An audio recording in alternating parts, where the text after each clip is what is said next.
Le massage thaïlandais. Le massage thaïlandais, donc quoi de mieux que de vous le présenter ici directement en Thaïlande, où je viens chaque année à la mission humanitaire de Naturopathes sans frontières, rejoindre la Maison des Enfants, un orphelinat qu'on a créé il y a maintenant 20 ans. Mais je suis venu ici, cela fait 35 ans. Donc j'avais 23 ans à l'époque.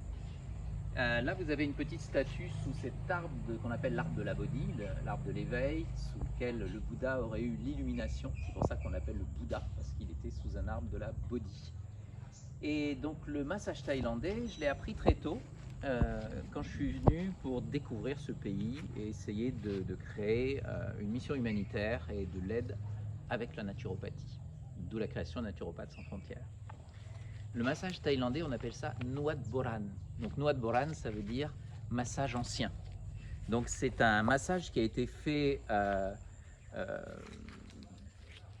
depuis très très longtemps en fait, parce qu'en fait on retrouve sa création dans la civilisation de l'Indus.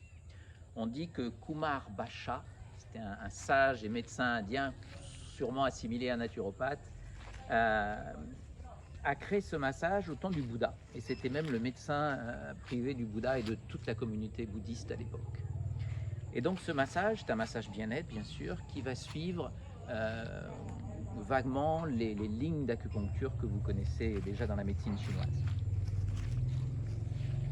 Alors ce massage s'est un petit peu perdu avec le temps. Il y a eu pas mal d'invasions en Thaïlande et il a été retrouvé des parchemins sur des feuilles de palmier vers le XVIIe siècle. La Thaïlande a été envahie par les Khmers, c'est-à-dire le Cambodge, ensuite par la Birmanie. On peut même se demander si c'est pas le roi qu'on appelait le roi Jayavarman qui a fondé le temple du Wat Angkor Wat au Cambodge, que vous connaissez peut-être à Siem Reap, qui est un magnifique temple et que je vous invite à aller visiter un jour. En tout cas, on a retrouvé des fragments et c'est le roi Rama III, Sa Majesté le roi de Thaïlande Rama III, qui dans les années 1800 a créé ce qu'on appelle le temple du Wat Po et du Wat Prakeo. Et dans les murs de ces temples, il y a des gravures et on retrouve notamment une soixantaine de gravures qui sont liées au massage thaï. Et je me souviens quand je me suis formé, donc je me suis formé à Bangkok, au Wat Po, il y a très très longtemps. C'est une époque où on pouvait encore se former dans les temples. On avait un professeur pour un élève, il fallait parler un petit peu un thaï anglais. Et c'est donc le premier massage que j'ai appris et que j'ai enseigné en France en revenant. Donc ce Nuat Boran, je me souviens que dans le temple, il y avait des statuettes un petit peu partout. Et chaque statuette représentait une représentation du massage traditionnel, avec 30 lignes sur l'avant et 30 lignes sur l'arrière. Ce sont ces représentations qu'on va trouver sur les gravures du temple du Wat Po à Bangkok. Alors on peut se demander à quoi correspondaient ces lignes. Bien sûr, vous avez compris que ça rejoint les méridiens d'acupuncture que l'on va trouver dans la médecine chinoise. Mais en fait, l'origine réelle se trouve au niveau de la médecine indienne, avec ce qu'on appelle les fameux nadis. Alors il n'y en a pas 30 devant et 30 derrière, il y en a en tout 72 000 avec les différents chakras, les roues d'énergie. Et ces lignes d'énergie, en fait, correspondraient à une espèce de corps invisible qui nous enveloppe, qu'on pourrait appeler l'aura, et qui viennent capter l'énergie cosmique pour nous amener l'énergie à l'intérieur de notre corps et pour aller alimenter des organes. Donc je vais vous faire une petite démonstration de ce massage thaï. Donc là nous sommes à Ban Luc Sit. Ban Luc Sit, c'est un lieu qui a été créé juste à côté de l'orphelinat qui est à côté, la maison des enfants, où nous accueillons tous les ans les parrains, marraines, les amis qui veulent séjourner ici. Et on a un petit temple, un petit dojo, donc ça nous permet à la fois de méditer, de faire des massages et de faire un tas d'activités.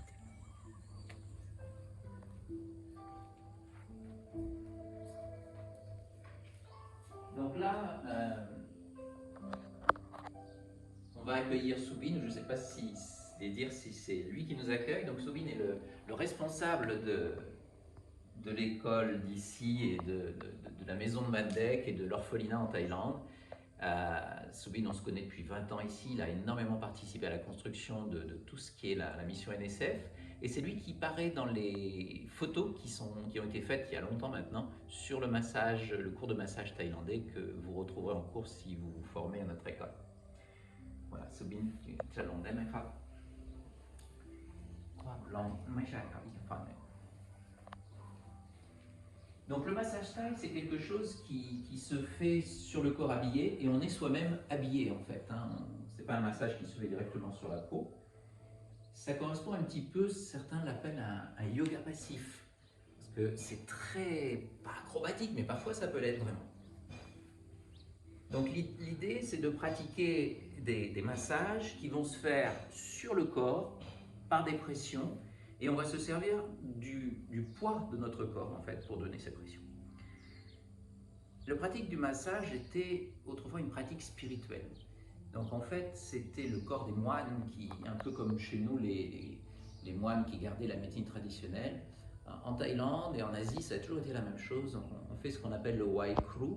Le Kru, c'est la première statuette que vous avez vue en début de reportage et qui est un petit peu, c'est un peu chamanique. On va se mettre dans l'axe énergétique pour donner une action qui est une action de compassion qu'on appelle metta en sanskrit, c'est-à-dire de compassion, d'amour bienveillant pour celui à qui on va donner cette pratique. Il n'y a pas de kinésithérapeute en Thaïlande. Ce sont les praticiens, donc les praticiens de massage du Nuat Boran, du massage ancien, qui vont donner cette pratique et lorsqu'on a un problème physique, des douleurs, on va voir le masseur traditionnel. Alors la Thaïlande est très réputée pour ses massages traditionnels et d'autres parfois. En tout cas, ce massage apporte vraiment du bien-être. Il y a quelques contre-indications qu'on apprend en cours, mais l'idée c'est d'apporter un assouplissement du corps et de permettre à l'énergie de circuler à nouveau dans ces fameux méridiens. Donc quand on est préparé psychologiquement, intérieurement, on commence par donner ces pressions. Et ce qui est typique dans le massage traditionnel thaï, c'est le balancement du corps qui accompagne les pressions. Donc on se positionne toujours pour faire ce qu'on appelle comme en shiatsu cette agréable douleur. Ce n'est pas un massage d'effleurement, hein. On suit vraiment les scènes, les lignes d'énergie et on suit sa respiration et dans l'idéal celle de notre massé. Les lignes d'énergie sont toujours dans des creux musculaires comme les méridiens d'acupuncture, jamais sur les os et jamais sur les muscles, mais entre les muscles.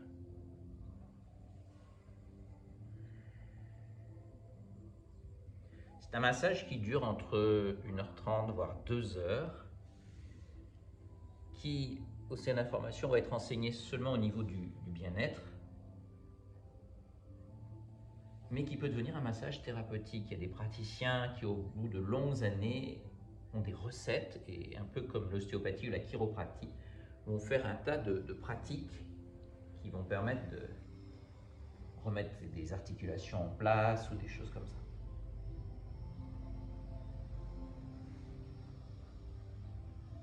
Donc la plupart des gestes que l'on fait, c'est avec les pouces et les mains, et avec le palming, c'est-à-dire la paume de la main.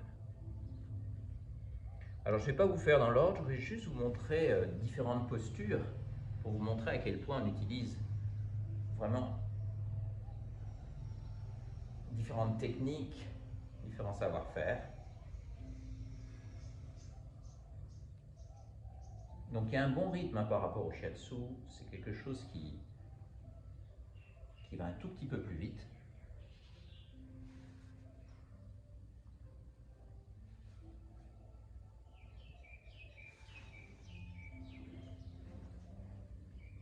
On utilise, vous voyez, aussi les plantes de pied.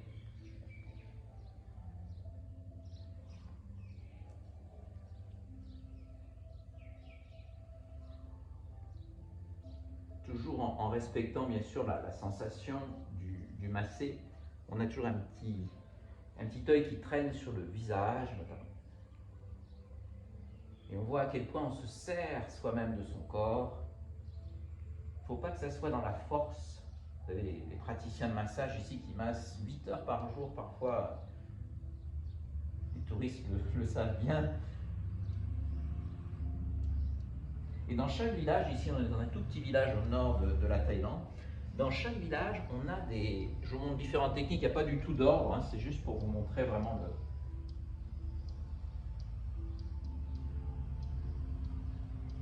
Chaque village a son petit centre de massage. On peut se faire masser parfois pour 2-3 euros ici. C'est une pratique qui fait partie de l'hygiène. Le massage n'est pas du tout tabou, comme chez nous. Maintenant, de nombreuses personnes se servent du massage bien-être. Mais ça sort juste de l'obscurantisme en Occident. Alors qu'ici, c'est une pratique traditionnelle et qui n'est pas seulement faite pour les touristes.